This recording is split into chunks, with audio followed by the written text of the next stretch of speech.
పరిశుద్ధ గ్రంథ ధ్యానం. మత్తయి సువార్త 19వ అధ్యాయము. యేసు ఈ మాటలు చెప్పి చాలించిన తరువాత గలిలయ నుండి యొర్దాను అద్దరినున్న యూదయ ప్రాంతములకు వచ్చెను. బహుజన సమూహములు ఆయనను వెంబడింపగా ఆయన వారిని అక్కడ స్వస్థపరిచెను. పరిసయ్యులు ఆయనను శోధింపవలనని ఆయన యొద్దకు వచ్చి, ఏ హేతువు చేతనైనను పురుషుడు తన భార్యను విడనాడు న్యాయమా అని అడుగగా, ఆయన సృజించిన వాడు ఆది నుండి వారిని పురుషునిగాను స్త్రీనిగాను సృజించిననియు, ఇందు నిమిత్తము పురుషుడు తల్లిదండ్రులను విడిచి తన భార్యను హత్తుకొను, వారిద్దరును ఏక శరీరముగా ఉందురని చెప్పిననియు మీరు చదవలేదా?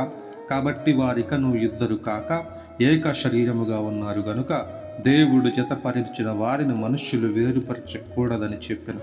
అందుకు వారు, అలాగైతే పరిత్యాగ పత్రికనిచ్చి ఆమెను విడనాడుమని మోషే ఎందుకు ఆజ్ఞాపించినని వారు ఆయనను అడుగగా, ఆయన, మీ హృదయ కాఠిన్యమును బట్టి మీ భార్యలను విడనాడ మోషే సెలవిచ్చెను గాని ఆది నుండి అలాగు జరగలేదు. మరియు వ్యభిచారము నిమిత్తమే తప్ప తన భార్యను విడనాడి మరి ఒకతను పెండ్లి చేసుకుని వాడు వ్యభిచారము చేయుచున్నాడనియు, విడనాడబడిన దానిని పెండ్లి చేసుకుని వాడు వ్యభిచారము చేయుచున్నాడనియు మీతో చెప్పుచున్నానని వారితో నన్ను.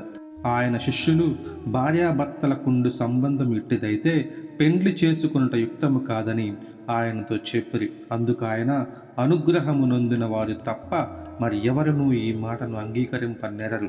తల్లి గర్భము నుండి నపుంసకులుగా పుట్టిన వారు కలరు, మనుష్యుల వలన నపుంసకులుగా చేయబడిన నపుంసకులను కలరు. పరలోక రాజ్యము నిమిత్తము తమ్మును తామే నపుంసకులుగా చేసుకున్న నపుంసకులను గలరు.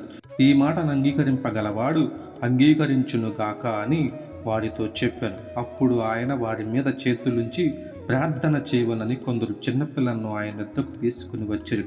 ఆయన శిష్యులు తీసుకుని వచ్చిన వారిని గద్దింపగా, యేసు చిన్నపిల్లలను ఆటంకపరచక వారిని నా యొద్దకు రానీయుడి, పరలోక రాజ్యము ఈలాంటి వారిదని వారితో చెప్పి వారి మీద చేతులుంచి అక్కడ నుండి లేచిపోయాను. ఇదిగో, ఒకడు ఆయన యొద్దకు వచ్చి, బోధకుడా, నిత్య జీవం పొందుటకు నేను ఏ మంచి కార్యము చేయవలనని ఆయనను అడిగాను. అందుకు ఆయన, మంచి కార్యమును గుర్చి నన్నెందుకు అడుగుచున్నావు?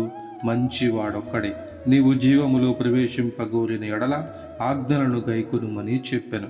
అతడు ఏ ఆజ్ఞలను ఆయన అడుగగా, యేసు, నరహత్య చేయవద్దు, వ్యభిచరింపవద్దు, దొంగిలవద్దు, అబద్ధ సాక్ష్యం పలుకవద్దు, తల్లిదండ్రులను సన్మానింపుము, నిన్ను వలె నీ పొరుగు వారిని ప్రేమింపవలను అనునవయే అని చెప్పాను. అందుకు ఆ యవ్వనుడు, ఇవన్నీ అనుసరించుచునే ఉన్నాను, ఇకను నాకు కొదువ ఏమని ఆయనను అడిగాను. అందుకు యేసు, నీవు పరిపూర్ణుడు ఒకటకు కోరిన ఎడల పోయి నీ ఆస్తిని అమ్మి బేదలకిమ్ము, అప్పుడు పరలోకమందు నీకు ధనము కలుగును, నీవు వచ్చి నన్ను వెంబడించుమని అతనితో చెప్పాను. అయితే ఆ యవ్వనుడు మిగులు ఆస్తి గలవాడు గనుక ఆ మాట విని వ్యసనపడుచు వెళ్ళిపోయాను. యేసు తన శిష్యులను చూచి, ధనవంతుడు పరలోక రాజ్యములో ప్రవేశించుట దుర్లభమని మీతో నిశ్చయముగా చెప్పుచున్నాను. ఇదిగాక ధనవంతుడు పరలోక రాజ్యములో ప్రవేశించుట కంటే సూది బెజ్జములో ఒంటె దూరట సులభమని మీతో చెప్పుచున్నాను అనెను.